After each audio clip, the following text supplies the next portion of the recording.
त्रेता युग का वह दिव्य समय था जब घटोत्कच के पुत्र बर्बरीक का नाम चारों ओर फैलने लगा था। उसके जन्म के बाद जैसे पूरे ग्राम का वातावरण ही बदल गया था। बालक बर्बरीक में कोई सामान्य बच्चा जैसा आचरण नहीं था। उसकी आँखों में गहरा तेज था और उसके शरीर में अद्भुत शक्ति का आभास होता था। लोग कहते, यह बालक कोई साधारण मनुष्य नहीं, अवश्य ही कोई देव स्वरूप है। माँ मोरवी जब अपने पुत्र को देखती तो उनका हृदय श्रद्धा और प्रेम से भर जाता। वह जानती थी कि उनका पुत्र भगवान का वरदान है, लेकिन एक माँ का मन फिर भी चिंताओं से भरा रहता था। वह अक्सर मन ही मन प्रार्थना करती, हे प्रभु, मेरे पुत्र को सदैव धर्म के मार्ग पर रखना, इसे कभी अधर्म का साथ न करने देना।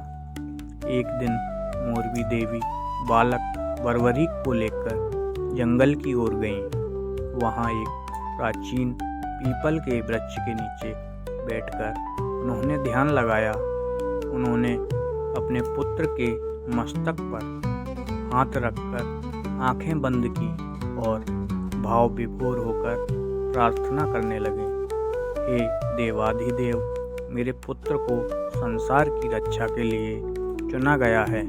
मैं इसे आपको समर्पित करती हूँ। इसे इतनी शक्ति देना कि यह हमेशा सत्य और धर्म के साथ खड़ा रहे। जैसे ही उन्होंने यह प्रार्थना करी, आसमान में हलचल होने लगी, हवाएं तेज चलने लगीं, वृक्षों की पत्तियां झूम उठीं और उस स्थान पर एक दिव्य प्रकाश फैल गया।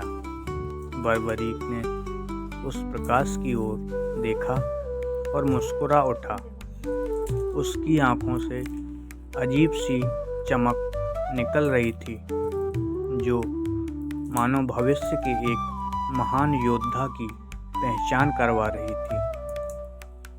तभी आकाशवाणी हुई, हे मोरवी देवी, तुम्हारा पुत्र महाबली होगा।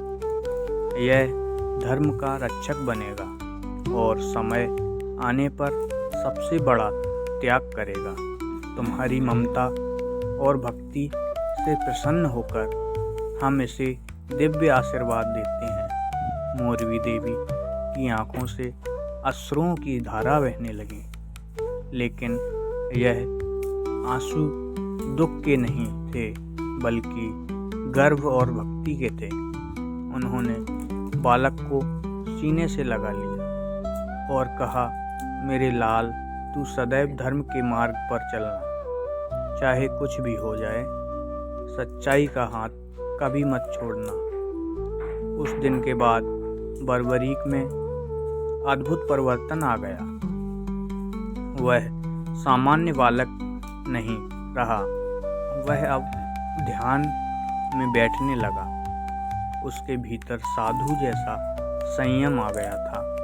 वह अक्सर पीपल के वृक्ष के नीचे जाकर ध्यान करता और भगवान शिव का नाम जपता। गांव वाले आश्चर्य से देखते कि यह छोटा सा बालक घंटों आंखें बंद करके शांत बैठा रहता।